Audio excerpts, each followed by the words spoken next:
All right, so we have close to 40 people. So I'll get started. I first like to acknowledge the traditional owners of the land on which we are meeting, and I pay my respects to the elders past and present and the Aboriginal elders of other communities who may be here today. Good afternoon, everyone. Thank you for joining this month's webinar titled Air and the Law. I'm Sabrina Idrose, the Centre for Safe Air Postdoctoral Research Fellow, and I'll be chairing today's webinar. Despite the importance of clean air for health, the legal environment regulating air pollution is complex and evolving. Air quality is subject to a combination of local, state, and Commonwealth laws and bylaws. Consequently, it can be hard to know where to turn if your air becomes polluted. In this webinar, we will learn more about air quality legislation in Australia and how other jurisdictions have sought to strengthen protections. It will feature presentations from Dr. Shilpi Tiwari, John Tullio, and Michelle Isles. Each speaker will present for up to 15 minutes, followed by a Q&A after all presentations have ended. So please drop your questions in the Q&A section. Our first speaker is Dr. Shilpi Tiwari. Shilpi is a research fellow at RMIT University, affiliated with the Healthy Environment and Lives Heal Network, focusing on localized air quality monitoring and sustainable urban environmental planning. With over a decade of teaching experience at Deakin University, she specializes in construction management, urban design, and planning at undergraduate and postgraduate levels. Shilpi's research integrates advanced air quality monitoring technologies and policy-driven solutions to enhance public health and urban livability. Her extensive publication record covers topics including urban air quality policy, multicultural urban landscapes, and sustainable housing practices, reflecting her commitment to interdisciplinary research and impactful community engagement. Over to you, Shilpi. Thanks, Sabrina. I hope everybody can hear me. Yeah, we Uh, can hear you well. Thank you, Shilpi. I'll start sharing.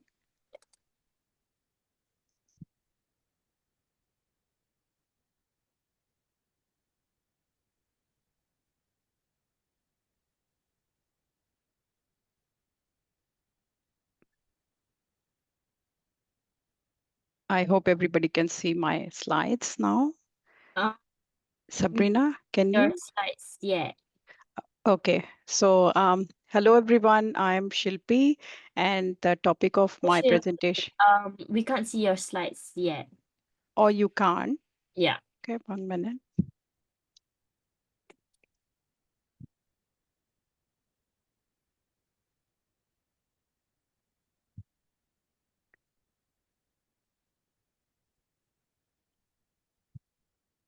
Now, can you?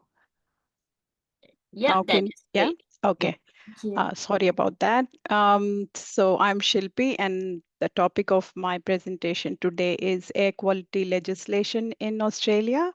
So I'm kind of going to tell a story of how legislation in Australia on air quality has developed over the years. It's a long story, but I've been given only 15 minutes, so I'm going to kind of rush through it a little bit. Uh, so, although early indications of legislative efforts to control air pollution date back to the 14th century, the true extent of the challenge in preserving air quality was only recognized in recent years. The early legislative control focused mainly on banning dark smoke and odors through nuisance and offensive trade provisions. And the main regulatory powers at that time were the health departments and the local councils. As you can see in Australian cities, Adelaide was humming with industries. There were multiple power stations coming up in Sydney and Melbourne. And as you can see, this is a typical industrial town, which is strewn with smokestacks everywhere. So that was the situation here in Australia as well. So there was a need for legislation against air pollution from mid 1900s. Dealing with air pollution properly required the creation of specific laws. People started feeling that controlling air pollution isn't just about technology, but it also involves social, legal, and economic challenges. So hence, there was a need that the air quality should try to balance two important needs, allowing the society to grow and meet people's needs, and also to protect people's health and making sure that the environment is clean and pleasant. So the first legislations in Australia actually happened in the states, different states, and Victoria was the first state to enact its Clean Air Act in 1957. This Victorian Clean Air Act was actually broadly modeled on the British Clean Air Act, which was passed just 1 year before the Victorian Act. Um, New South Wales also uh, enacted its Clean Air Act in 1961. It was followed the investigations of a smoke abatement committee, which was formed by the state in 1955. And this whole act was basically based on the recommendations which were made in that committee's report. Western Australia and Queensland both enacted their Clean Air Act substantially based on the New South Wales Act, very similar to that. Whereas in South Australia, they did not come up with a Clean Air Act, but they only amended their Health Act to insert some provisions of general nature. Tasmania was the only state without any specific clean air legislation, although there were some provisions of Public Health Act and the Local Government Act. So at this time, there was up until 1968, there was no clear head of power in the constitution, which made the Commonwealth competent enough to legislate the control of air pollution. However, this changed in 1968 with the formation of the Senate Select Committee on Air Pollution. And then this is when the Commonwealth started taking an active role in this field. This the main role of the Commonwealth at this stage was merely to encourage, coordinate, and supplement the state programs. And they only provided financial assistance, research, and also helped in dissemination of information. So the first time when the federal legislation on air pollution came into practice was when the National Environment Protection Council, also known as NEPC, was established as under the National Environment Protection Council Act of 1994. The main two functions of this NEPC were to make the environment protection measures, NEPMs, and to us also to assess and report on the implementation of and effectiveness of the NEPMs. So in 1998, Australia instituted the first national environment protection measure for ambient air quality, which we commonly refer as AAQ NEPM. This policy actually sets standards for 6 criteria air pollutants: CO, ozone, SO2, NO2, lead, and particulate matter, only PM10. So this NEPM was varied on various different occasions through over the years. And we can see that the first variation was done in 2003 when they included advisory reporting standard for PM 2.5. In 2011, again, a review of NEPM was undertaken by the NEPC, and this was the first review since it was formed in 1998. In 2016, NEPM was again amended to include to make the standards for PM 2.5 and PM10 a bit stronger. Again, in 2021, NEPM was varied to include standards for ozone, nitrogen dioxide, and sulfur dioxide. the variation resulted from a national review of standards on these pollutants. And also in 2025, there is a review which has been planned, which is going to include ozone, nitrogen dioxide, sulfur dioxide standard, along with PM10 and PM2.5. So this is the National Environment Protection Measure standards in Australia, and I have compared them with the World Health Organization standards.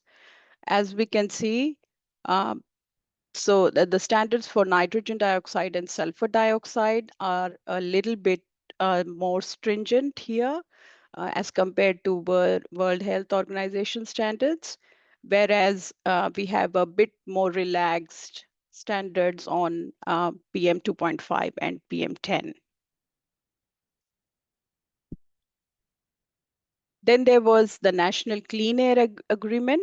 This is an agreement which came into effect um, in 2015 and is still relevant till date. The agreement sets a framework for national collaboration on air quality issues and focuses on the cooperative action between industry and the three levels of the government. Then there are the Australian design rules. These are the national standards for vehicle safety, anti-theft, emissions in Australia. They are developed and regulated by the Department of Infrastructure, Transport, Regional Development, Communications and Arts. They are commonly known as the ADRs, and these ADRs are legislated under the Road Vehicle Standards, which came into effect in 2021. The main purpose of these standards is to protect the air quality by reducing vehicle pollution, also reduce transport emissions footprint, and to align with the international environmental standards. So the key agencies, national regulatory agencies for air quality are, as we have seen, the National Environment Protection Council, which was established in 1998, and it makes the national environment protection measures, and it also implements them. Then there is the Air Project Management Group. This was formulated in 2015 to support the implementation of the National Clean Air Agreement. So this group it actually developed work plans and focused on national approaches to air quality management. Then there was another group which was established in 2018, known as the National Air Quality Technical Advisory Group. This supports the Air Project Management Group, and it comprises of representatives from all the Australian government levels. Then there is the Department of Climate Change, Energy, Environment and Water, which is a Commonwealth jurisdictional environmental agency with primary responsibility to administer the air quality management. And lastly, the Department of Infrastructure Transport, which basically manages policy and standards on vehicle safety, noise, and fuel consumption, etc. Now coming to the different states, the legislation at the state level. So as we have seen, Victoria was the first state to start legislating air quality in 1958 with their Clean Air Act. But the major reform in air quality legislation occurred in 1971 when the Environment Protection Authority, or EPA, was established in Victoria. So EPA is an independent statutory authority, and its role is to prevent and reduce the harmful effects of pollution and waste on Victorians and the environment. Then an independent inquiry into EPA was conducted by the Ministerial Advisory Committee in 2016. which was the first comprehensive review of EPA. And since it was commenced in 1971, the Environment Protection Act came along. It was subordinate. Its subordinate legislation came into effect in 2021, and it transformed Victoria's environment protection laws, as well as did a bit of an overhaul of EPA as well. The two Victorian agencies which play an integral role in air quality legislation are DECA, EPA, of course, and then DECA. DECA, or Department of Energy, Environment, and Climate Action, leads policy and legislative reforms for environmental protection, pollution, and waste in Victoria. They have designed, they've written the Clean Air for All Victorian, which is a air quality strategy, which was released by DECA in 2022.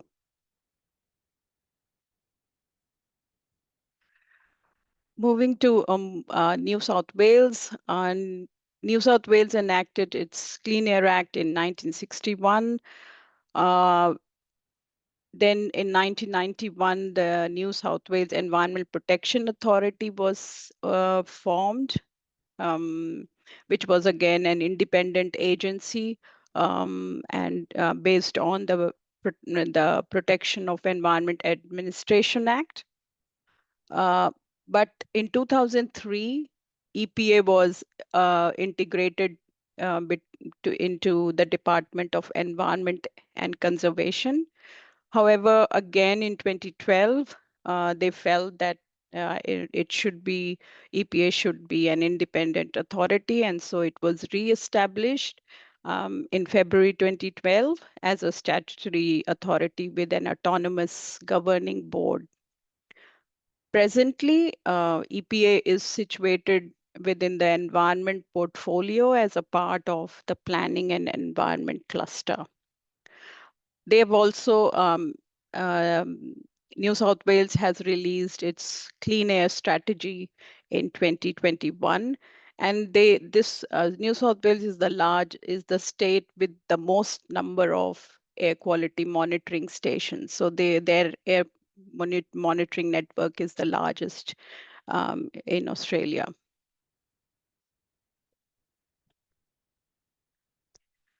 Queensland, the Clean Air Act in Queensland was enacted in 1963. Notably, local authorities lacked any jurisdiction under this act, and all the administrative responsibilities were vested in the Air Pollution Council, which was subject to the authority of the minister. They had the environment protection policy was formulated first time in 1997 under the PE Act, and it was later replaced by the Environmental Protection Policy 2008, which was a revised version. The primary objective of this policy was to identify and safeguard the environmental values associated with the air environment. And then again, the Environmental Protection Policy 2019 then succeeded the 2008 version, following a review that highlighted the ongoing necessity for regulatory measures. At the state level, the Environment Protection Act of 1994 establishes a roster of environmentally relevant activities which are termed, which necessitate seeking approvals pertaining to any air pollutant emissions. The main regulatory body in Queensland is the Department of Environment, Tourism, Science and Innovation. Shilpi, we need to Yeah. up soon. Yeah, I'm just 2 more slides to go. Yeah. I'll quickly rush through it. Sure. So the Clean Air Act of Western Australia was enacted in 1964 and came into force in various parts. EPA was formulated in 1971, and its operations were governed by the Environmental Protection Act of 1986.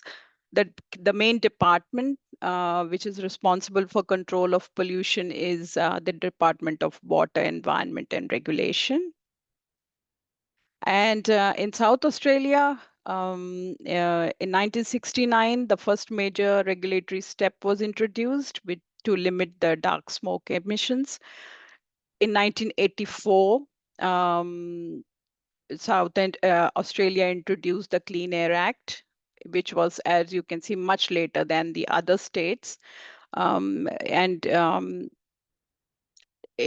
the Environment Protection Act came along only in 1993, which streamlined the regulatory frameworks with the EPA when EPA started playing a pivotal role in enforcing the environmental regulations.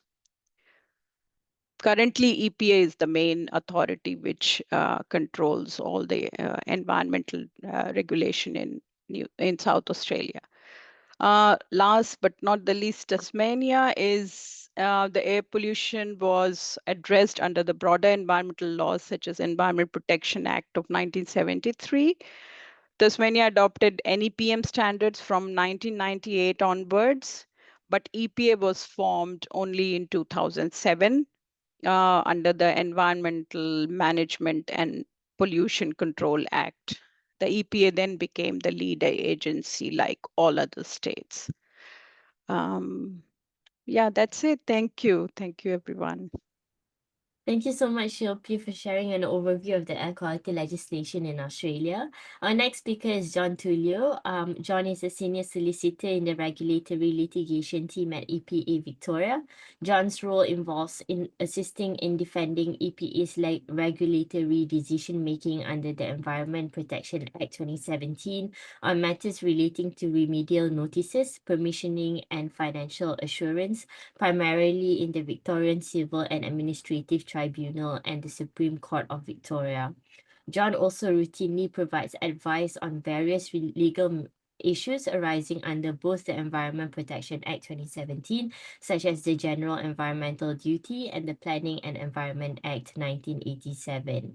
John previously worked at Norton Rose Fulbright, Australia as an associate in the Environment and Planning team. Over to you, John. Thanks, Sabrina. Let me just share my screen.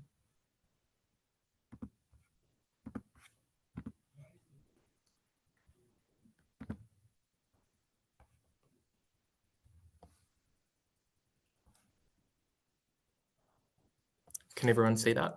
Yep, that is great. Thanks. Thank you. So today I'll be talking about the general environmental duty under the Environment Protection Act 2017, how it came into existence, the elements of the general environmental duty, which I'll probably just call the GED as we go, its applicability, how it's enforced and utilised in the Act, and if we have some time, some case law which consider the general environmental duty. So as Shilpi pointed out, there was, in 2016, the Ministerial Advisory Committee inquiry into the EPA recommended a new approach to environment protection in Victoria, including a comprehensive overhaul of the 1970 Environment Protection Act. The Ministerial Advisory Committee was set up to examine the role, powers, tools, governance and resourcing of the Victorian EPA in order to modernise the organisation and the legislative framework under which it operates. This was prompted by significant change in community expectations regarding impacts on the environment and climate change, recognition of traditional owner knowledge and values, and the increase of Victoria's population since the 1970 Act was introduced. The Ministerial Advisory Committee recommended the introduction of the General Environmental Duty, and they stated that the General Environmental Duty would require a duty holder to take reasonably practicable measures to prevent pollution as part of a shared responsibility between those undertaking activities and the regulator. The Ministerial Advisory Committee stated that one of the benefits of the General Environmental Duty is that it shifts the focus of the 1970 Act from reactive management to the consequences of pollution or waste to a duty for proactive action to minimise risks of harm before pollution or the release of waste occurs. The Ministerial Advisory Committee noted that the general environmental duty would be modelled on the general duty in the Occupational Health and Safety Act 2004, which requires employers to, so far as reasonably practicable, provide and maintain for employees of the employer a working environment that is safe and without risks to health. The government supported all the recommendations and stated in their second reading speech that an Australian first, the general environmental duty is criminally enforceable and becomes a central offence in our environment protection laws. So in terms of what the general environmental duty actually is, you can find it in section 25 of the Environment Protection Act 2017, and it states that a person who is engaging in an activity that may give rise to risks of harm to human health or the environment from pollution or waste must minimise those risks so far as reasonably practicable. The duty applies to all Victorians, including upstream suppliers and manufacturers. Contravention of the general environmental duty is an indictable offence. The maximum penalty for a natural person is 2,000 penalty units, and for a body corporate, it's 10,000 penalty units, which equates to about $1.9 million, so significant penalties if contravened. There are several elements that form part of the general environmental duty. So the word activity, it's defined inclusively and includes possession or storage of waste or any other substance or thing. The broad definition was intentional, and it was noted in the explanatory memorandum for the Environment Protection Amendment Bill that the general environmental duty are linked to a person engaging in an activity. In order to ensure broad application of the relevant provisions, the definition of activity is necessarily broad. Harm is defined in the Act as meaning an adverse effect on human health or the environment, and includes the matters in section 4.1 of the EP Act, such as adverse effect on the amenity of a place or premises that unreasonably interferes with one's enjoyment or changes in environmental conditions that make it offensive to the senses of human beings. Section 6/2 of the Environment Protection Act 2017 sets out how to determine what is reasonably practicable, and it includes the likelihood of risks eventuating, the degree of harm that would result, and what the person knows or ought to have known about the harm and the ways to eliminate or minimise risks of their activities. It's also important to note that where there is a duty such as the general environmental duty that talks about minimising risks of harm, that Section 6 of the Act requires a person covered by these duties to eliminate risks of harm so far as reasonably practicable, and if not reasonably practicable, to minimise those harms. It is equally important to note that there is no need to prove actual harm. The new Act is proactive and does not require actual harm for EPA to utilise its regulatory powers.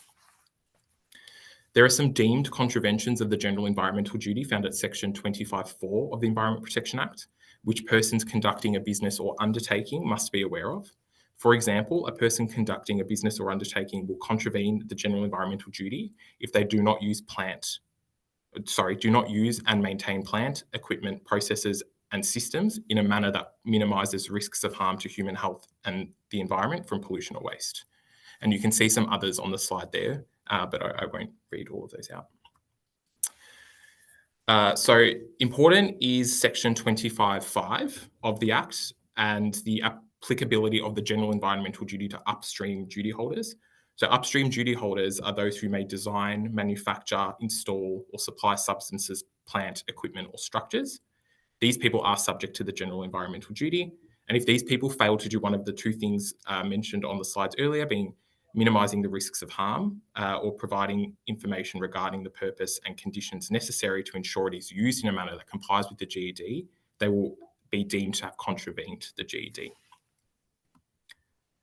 So now the application of the general environmental duty. So on the slide are just some areas of the Act where the general environmental duty is relevant. So for example, the general environmental duty is relevant in that EPA must take into account any measures an applicant for a permission has taken or proposes to take in order to comply with its general environmental duty when deciding whether to issue a development licence, operating licence, pilot project licence, or permit.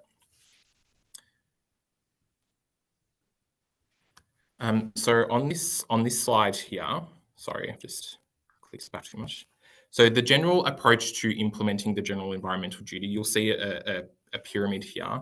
So when the Act was first introduced, EPA concentrated on support to comply and building a robust state of knowledge contributed into by industry and other organisations and publications, so that duty holders had the best opportunity to comply with the GED and other duties.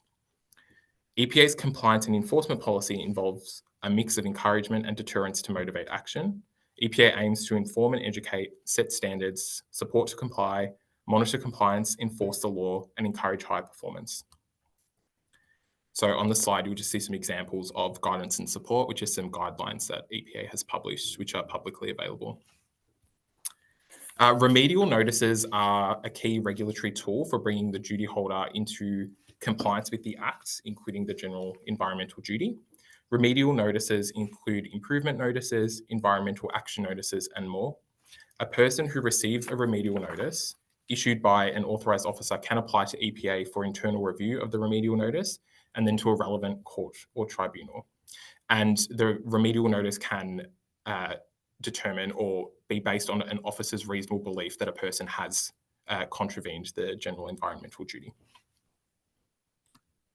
So here is an example of a condition that might be included in a permission that goes to the GED. So this is about a person's risk management and monitoring plan. And so that requires development of a risk management and monitoring plan for activities which, for example, identifies all the risks of harm to human health and the environment, which may arise from the activities, clearly defines environmental performance objectives, clearly defines risk control performance objectives, etc. So in terms of case law, it's not yet abundant, and it mostly relates to review of decisions made by EPA with some consideration in planning matters in both VCAT and the Supreme Court of Victoria. So the first case that I'll take you to is the Bar Corporation Proprietary Limited versus ROF. So in that case, this was a complex civil litigation matter in the Supreme Court of Victoria that involved multiple parties, with EPA being the seventh defendant. It was a preliminary hearing initiated by EPA, who applied for a summons for an order that the proceeding against it must be dismissed, arguing that the claims against it must fail as a matter of law.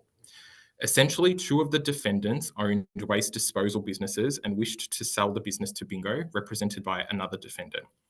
It was advised that Bingo was interested in buying the business, but the waste on the premises needed to be removed first.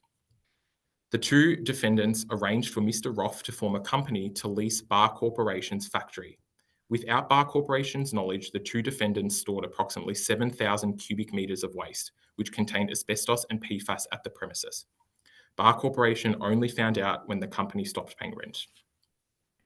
EPA did not exercise its power to remove the waste and recover costs. The plaintiffs argued that EPA should be compelled by the court to exercise its power, including that EPA invest Bingo, require Bingo to clean up the premises itself, or approve the waste cleanup plan. The parties agreed that the matter came down to a construction of Section 309 of the Environment Protection Act, which allowed an eligible person to apply to a court to make an order restraining a person from engaging in specified conduct or requiring a person to take any specific action. The plaintiffs argued that this meant a person could bring an action against EPA to ensure EPA behaves in accordance with its statutory purposes, functions, and objectives. Most significantly, the plaintiffs argued that EPA is subject to the general environmental duty when conducting its regulatory functions. The court held that even though the definition of activity is defined inclusively in the Act, it would be a strain to treat the authority's regulatory actions in ordinary circumstances as being activities that may give rise to risks of harm to human health or the environment. The next matter I will talk to is the Adrian Damon and Kingston City Council matter. So this was a planning matter principally between the applicant, Mr. Damon, and the responsible authority, Kingston City Council. The applicant applied for a planning permit to allow use of land for motor repairs, including panel beating and spray painting. The application was referred to EPA as a determining referral authority under the Planning and Environment Act, as the separation distance between the use and the nearest sensitive receptor, being a residence, was below the threshold distance set out in the planning scheme. EPA opposed the grant of the permit, and council refused to grant the permit. EPA argued that the separation distance was insufficient, being 9 metres from a residential home, and that the application and the environment management plan that was lodged by the applicant did not demonstrate that risks of harm to human health or the environment from pollution or waste would be minimised so far as reasonably practicable as required by the general environmental duty. The applicant and EPA called evidence, and EPA's evidence stated that even with additional controls and good management, the limited separation distance might render the use potentially unacceptable, and that given the odour complaints and surveys, there was insufficient protection of the air environment values in the environment reference standards, and that the environment management plan didn't show that the applicant would comply with its general environmental duty.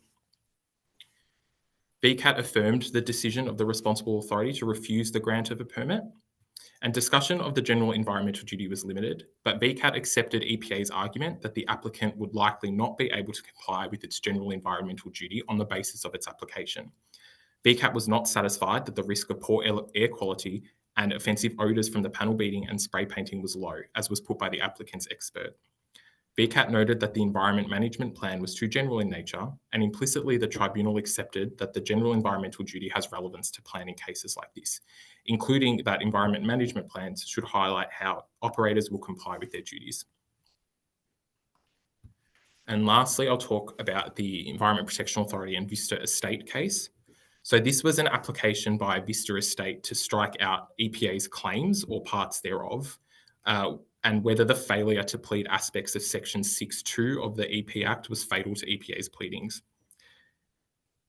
EPA claimed Vista breached their duties under the Environment Protection Act as a result of work undertaken on their land, and alleged that removal of vegetation and topsoil caused pollution through stormwater runoff from the land that ran into the Yarrawee River near Ballarat. EPA contended that Vista had multiple duties under the Act, including the general environmental duty, the duty to remedy a pollution incident, duty to notify EPA pollution incidents, and duty relating to material harm. The defendants argued that EPA's pleadings in relation to the above duties were deficient, as they did not plead the matters in Section 6 of the EP Act. Section 6 of the EP Act discusses the concept of how to minimise risks of harm to human health and the environment, including how to determine what is reasonably practicable. The court held there was nothing in the text or context of Section 6.2 of the Environment Protection Act that could be understood to provide anything more than an explanation of the preliminary matters which set up the framework of the EP Act. In essence, Section 6 does not need to be specifically pled as to what a duty holder could have done that was reasonably practicable to comply with the general environmental duty, and did not function to establish an element of a cause of action or duties upon which a claim must be based. The court stated it does not set a standard or parameter which would assist in establishing the existence of a duty or breach thereof, including the general environmental duty.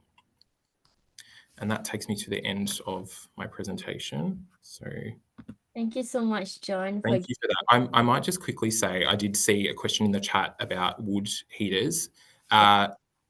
Just going back to the general environmental duty, if it is an activity that may give rise to risks of harm to human health and the environment, a person is required to take reasonably practical measures to reduce those risks. So if the use of a wood heater is an activity that would give rise to those issues, then yes, the general environmental duty would cover that. And also, if somebody is affected by pollution or waste, there are ways to report pollution to the EPA through its pollution reporting channels on its website or via phone. Thanks, Sabrina. Thanks, John. Thanks for answering that question and for giving us an overview of the Victorian General Environmental Duty. Our last speaker is Michelle Iles. Michelle is the CEO of the Climate and Health Alliance, comprising 100 health organisations representing 47 health professions across Australia, New Zealand, and the Pacific. Michelle has served on the board of the Global Climate and Health Alliance and is a member of Healthcare Without Harm's Global Coordination Council. Trained as a journalist in environmental law, public policy, and human rights, Michelle has worked at the nexus of climate action and health for over 20 years. Michelle has developed governance and legislative directives for air pollution through multilateral agreements in Southeast Asia and Europe. Michelle has also worked with cities in Australia, Southeast Asia, and the US on policies, land use planning, and regulation to monitor and mitigate air pollution. Over to you, Michelle. Thank you so much, Sabrina. Thank you so much. No worries.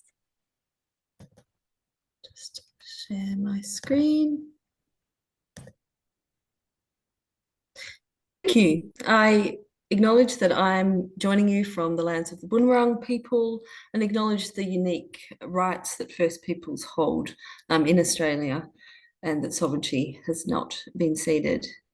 It's mentioned I lead a powerful alliance of a diversity of health organisations, some of which are managing both acute health issues and chronic illness.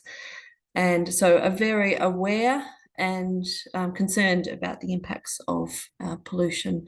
It also includes First Nations organisations, many of whom are on the front line or traditional lands are in close proximity to industry.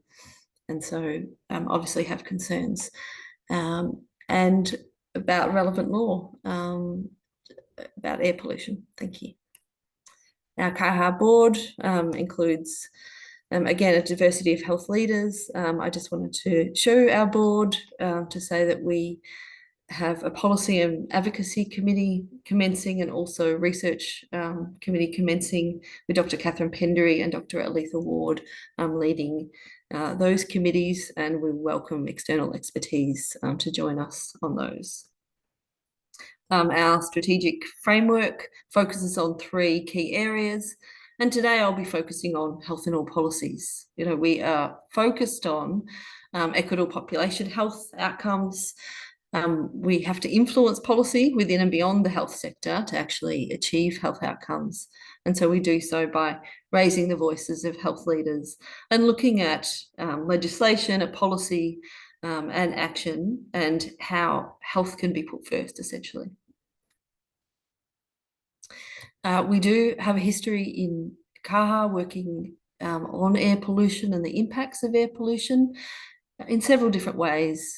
More recently, we've worked on the impacts of transport, commissioning grey research and working with researchers on the impacts of transport in urban areas on human health, advocating for national policy, and of course working to influence one area that the Commonwealth has responsibility around, and that is vehicle emissions. So, you know, we played a role in bringing the health voice with our members to ensure that vehicle emission standards were set. Earlier, we did a lot of work in areas where there is industry such as coal. So, for example, the reports and advocacy in the Hunter to bring awareness to health concerns.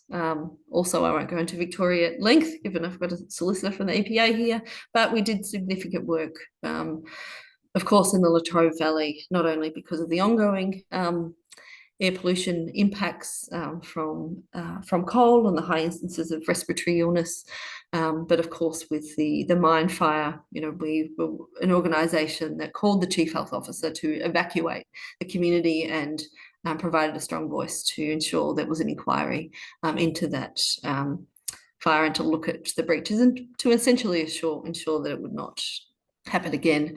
And more recently, we've raised awareness around the prolonging of coal and provided health evidence and data around what that would mean for health and well-being, but also increased risk of premature death.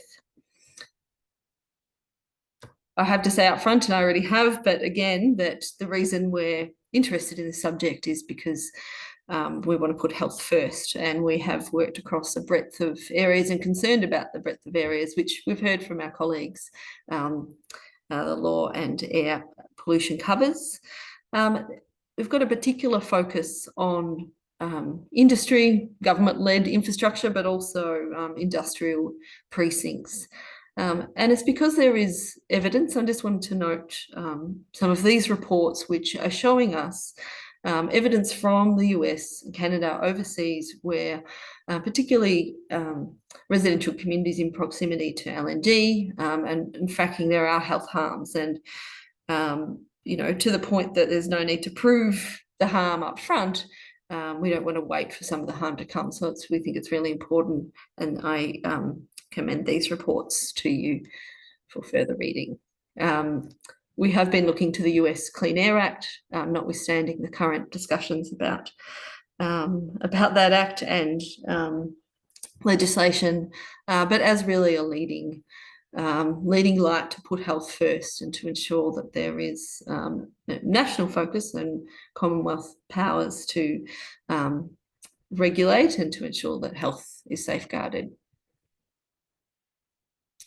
I will skip through some of these slides because we've obviously heard extensively from Shilpi about the background, and again, a terrific report put together. So thank you.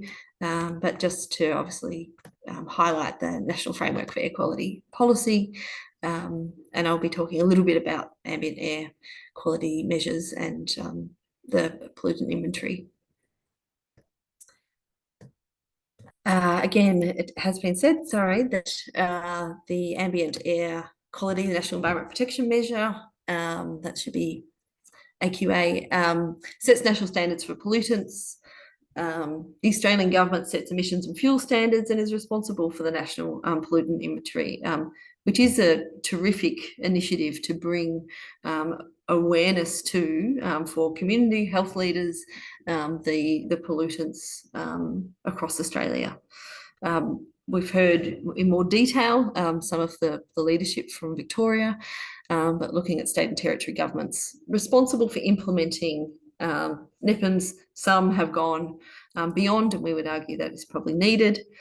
State-based licensing of industrial facilities and legislation and reporting progress on NEPM goals. Local governments obviously have a key role as well for managing air pollution, and there are a range of actions and measures that can be taken, for example, measuring air pollution from vehicles through land use planning, that can be achieved.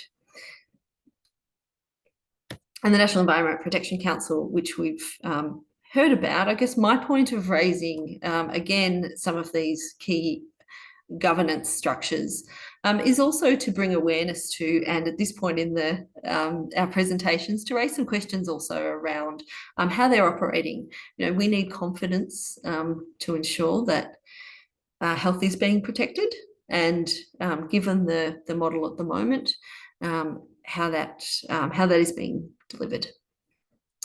So the National Environment Protection Council, we've heard about the role with ministers. NEPC annual reports are tabled in Australian parliaments supposedly annually. The latest public report that's available is 2018 to 19. So there are annual reports that are specified in the Act. So I think there is a need to increase the transparency of decisions that are being made. Some on the call may be well aware of some of this annual reporting, but it's really important that it's transparent and available.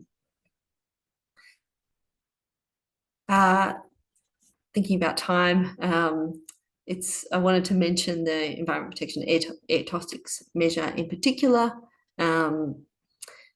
The significance of the monitored levels of air toxics with respect to protection of human health. So that is the purpose. If the monitoring investigation levels are exceeded, then some form of further investigation by the relevant jurisdiction of the cause of the exceedance is appropriate. This is great guidance. The question is, what does that look like?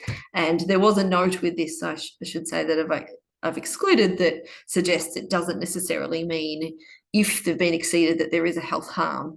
But I'll go back to the point earlier that there's no safe level of air pollution, and there needs to be clearer guidance, and getting to, some of the analysis around this.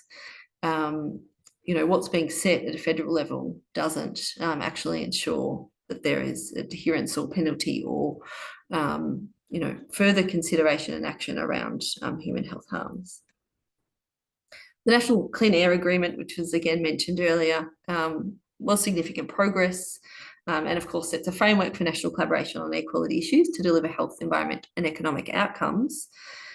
The agreement's work plans have been transparent up until I think 2023, and has been again made significant progress. They are supposed to be updated every 2 years. That's evident from what we could see. And I should say, while CAHA has worked on air pollution issues for some time, in partnership with our many members and experts, individuals and organisations that form part of this, we're really just embarking in the next 12 months on some focused effort in this regard. So raising questions is something that I'd love to explore with people that are participating today. I was going to go into some detail around some specific jurisdictions, but I don't know that time permits. Other than to say that in Queensland, we heard that it adopted a Clean Air Act early on, and there is an updated policy as of 2019 around decisions about the environment. The Environment Protection Act and protection regulations also apply. Through the MPI, there are now 861 Queensland facilities from 108 industries reporting.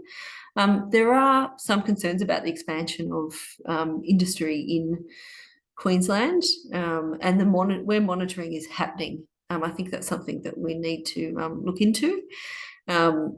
The statewide ambient monitoring, yes, meets state and Commonwealth legislative reporting requirements, but I think there's more to explore there. There are 30 monitoring stations located throughout in population centres, not necessarily in proximity to industry.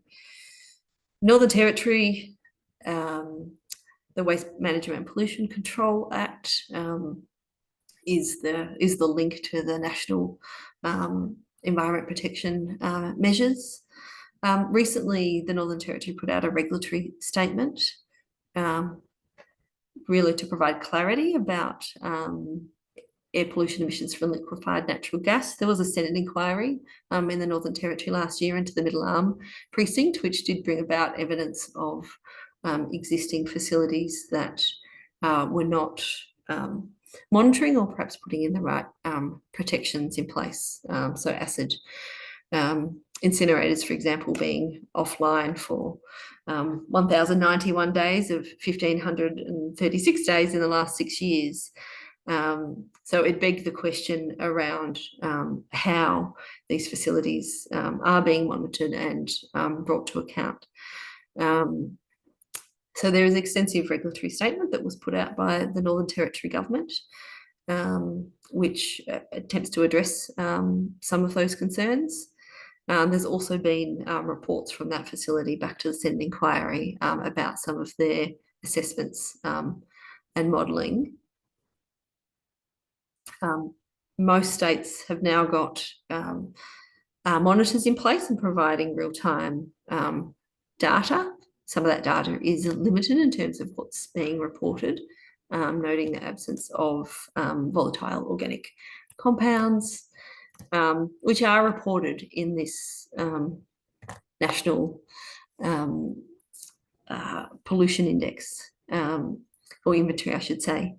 So this is one example of a facility in the Northern Territory that when it was commissioned, there was a commitment around about 500 kilograms of volatile organic compounds, and that has gone up substantially in operation. So now in 2023 to 2024, you can see at the bottom there, 1,600,000. How is that being monitored, and what consequences are there for that are unclear. On VOCs, I know there is significant monitoring in some states, Victoria and New South Wales. There are requirements, but you can see here, looking at, in particular at LNG facilities, that there is significant pollution. The impacts on human health are unclear, although we know the impacts of VOCs on human health. They are low-level carcinogens, but the monitoring of that under state and territory laws is not sufficient, I would argue. So some concerns to be discussed in the spirit of let's work on solutions. Ambient air quality does not compel or direct pollution control measures. There are no enforcement provisions, which is essentially the point I'm trying to make throughout. And so each jurisdiction implements through its own legislation, which again can be leading. And we've seen that in the United States as well. Some states chose to go above and beyond the Clean Air Act. The National Clean Air Agreement does not have a publicly available work plan since 2023. You know, we need to see transparency around reporting, around annual reports that haven't been online since 2019. And a concern about VOCs, I think, needs further discussion and learned counsel input from those participating on the panel and also in our audience. Just move to the next page. And this point just underscores really that implicitly here the industry has suggested that they don't want the level of monitoring that is required at the moment. And there's been an explanatory statement from the federal government that the intent of the NEPM is as a standard for reporting representative ambient air quality within an airshed and not as a regulatory standard. So the NEPM does not constrain a jurisdiction's ability to manage local or regional air quality issues. Now, you could take that either way, but given the feedback's been provided from industry and business, I think that needs further review and underscores the need to have further power or requirement. So there's opportunities coming up. You know, with the new members of the National Environment Protection Council need to meet, updated work plans required. There were in the work plan some specific tasks about updating. We've heard about that in 2025. There was also meant to be between the Northern Territory and South Australian government updates around toxics that hasn't occurred. Further research, we feel, our community feels, is needed to assess implementation of VOC standards. And there was and has been proposed exploration of a Clean Air Act based on the United States model. There'll be various opinions about that, but I think some of the questions and the we could call them anomalies, but of particular approvals and monitoring of facilities begs the question about application of standards across Australia. I'll leave it there. Thank you. Thank you so much, Michelle, for sharing your knowledge about the legal landscape in Australia. Now we'll open the floor for any questions that the attendees may have. I do acknowledge that we have 1 minute before the webinar ends, so we might go a little bit over time. Hope that's okay with everyone. So I'll just start by asking a question, I guess, about wood heaters, because there are lots of questions about wood heaters, and John did address it earlier. But curious to know what your thoughts are on this, Shilpi and Michelle. So I guess like the general question for the speakers is, how do we affect change in legislation to truly protect human health, the environment and climate from residential solid fuel combustion? Yeah, I mean, I'll just add that I think wood heating is one of the activities which is a part of the legislation. So, I mean, it's not something which can be particularly addressed in the NEPMs, if that is what is the question. Like Yeah, Michelle, do you have? Well, I would say, I mean, I could, and I've sort of avoided going into specific legal speak in this talk, but I would say I think the current model leaves it up to community and advocacy to bring awareness to. I mean, Don did talk to some specifics around where responsibility lies, but I do think more broadly, you know, at the moment, the way it's structured, I think it's limited because it relies on community advocating for such things. And that's the work that we undertake, the work that ASPA Australia undertake. DEA have done significant work in this field. So I think it, you know, a state-based legislation could certainly take this on. We have seen precedents around this. But I would advocate that we need to also change the requirements at a national level. I think there would need to be changes for the way in which not only reporting but implementation of measures is undertaken. Thanks, Michelle. And Ben was wondering if you have any ideas on the benefits of a federal Clean Air Act. Yes, thank you, Ben.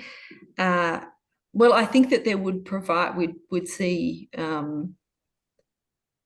greater certainty around regulation of pollutants that affect human health.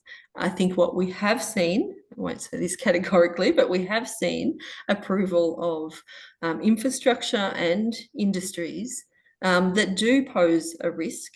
The measurements at the moment don't necessarily adequately cover human health. The way in which monitoring is undertaken is not necessarily where some of the pollutants are, and so we're not seeing an even response to vulnerable populations that are in proximity to some of these facilities. So I think there's, you know, I think we should be looking at the Clean Air Act, and I think we could, you know, take it a step further. We have had really innovative policy. We've heard about the history in Australia. We've heard about the JED here in Victoria. But I do think there are in areas where there is not a lack of monitoring, but a lack of significant accountability and actually the ability to provide a health hurdle for the approval of industry, and also to stop and close down a facility. If a facility is not putting in the right safety measures, notwithstanding reported adherence, I think there needs to be some powers to halt that industry. Thanks, Michelle. Before we wrap up, I just have one last question. Perhaps John can answer this, or if anyone knows about this one. So Dale has a question about the National Pollutant Inventory. He said that the National Pollutant Inventory website provides annual data on air pollutants from industrial facilities around Australia. How do state governments and the Australian government verify the air pollutant emissions data provided by the facility owners? Are there any limits on air pollutants from industrial facilities around Australia?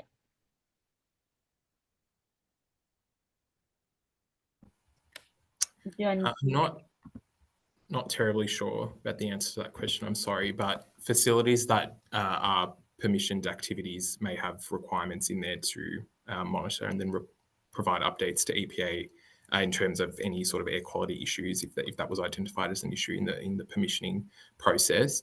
But unfortunately, I don't think I can be more specific than that. I'm sorry. No worries, John. And Shilpi and Michelle, do you have any thoughts, or I can wrap up the webinar? Any last comments? No. All right. As we conclude today's webinar, I want to extend my sincere appreciation to Shilpi, Michelle, and John for their excellent presentations on this topic. We hope the attendees have found the information valuable and insightful. I'm sorry we did not manage to get through all the questions, but we'll pass them on to the speakers and be in touch with you soon. If you have any further questions or would like additional resources, please don't hesitate to reach out to the Center for Safe Air. We look forward to seeing you at our next webinar. Thank you and have a good day, everyone. Bye-bye. Thanks all. Thank Thank you. you.